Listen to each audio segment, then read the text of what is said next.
વલસાડમાં વીટી ચોકસી લો કોલેજ વિવાદોમાં આવી ગઈ છે। કમિટીની રચના યુનિવર્સિટી દ્વારા તપાસ શરૂ કરવામાં આવી।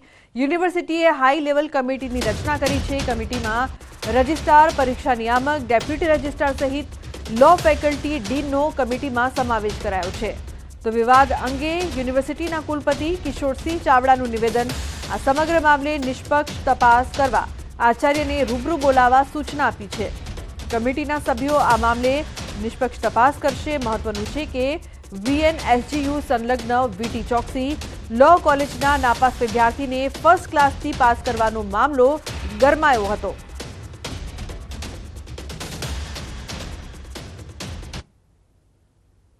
એવી હાઈ પાવર લેવલ કમિટી બનાવી છે અને તેમાં સદર સંસ્થાના આચાર્યશ્રી એ આ અંગેના તમામ ઓરિજિનલ પુરાવાઓ જે છે કે પરીક્ષકે જે કયા પ્રકારની રજૂઆત કરી છે, ઓવરરાઇટ થયું તો કયા કારણોસર થયું છે, આ તમામ બાબતો એ અમારી હાઈ પાવર લેવલ કમિટી નક્કી કરશે અને એને આધારે આગળની કાર્યવાહી કરવામાં। નકલી યુનિવર્સિટી ધમધમતી હોવાનો આરોપ કોંગ્રેસ એમએલએ કિરીટ પટેલે કરી શિક્ષણ મંત્રીને રજૂઆત।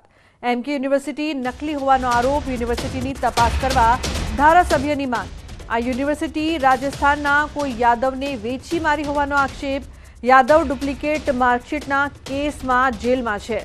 રાજ્ય સરકાર દ્વારા જે એમકે યુનિવર્સિટીની મંજૂરી આપી હતી એ હનુમાનપુરાના વડલી ખાતે બતાવેલ છે। વડલી ખાતે માત્ર ફાર્મ તેમજ એક સેટ બનાવવામાં આવ્યો છે। આજે પણ આ યુનિવર્સિટી માતરવાડી ખાતે કાર્યરત છે। આ સાથે કિરીટ પટેલે કહ્યું કે ગુજરાતનું ભાવિ જે ઉચ્ચ શિક્ષણ લઈ રહ્યા છે એવા વિદ્યાર્થીઓને બચાવો અને આવી યુનિવર્સિટી તપાસ કરવા માંગ કરી છે। નકલી યુનિવર્સિટીઓ પણ બની રહી છે।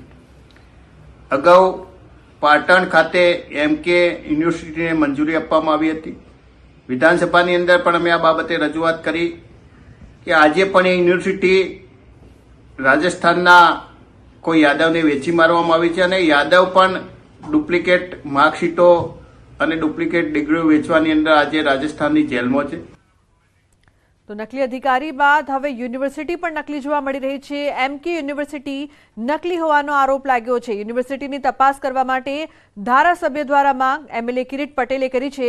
શિક્ષણ મંત્રીને તો 31 ડિસેમ્બર નજીક આવતા જ બુટલેગરો સક્રિય થયા। આ વખતે પ્લાસ્ટિક બબલ રોલની આડમાં રાજ્યમાં દારૂ ઘુસાડાતો હોવાની ઘટના સામે આવી। વલસાડ પોલીસે આ વખતે પ્લાસ્ટિક બબલ રોલની આડમાં લાખો રૂપિયાના વિદેશી દારૂની હેરફેરના બુટલેગરને ઝડપી પાડ્યા છે।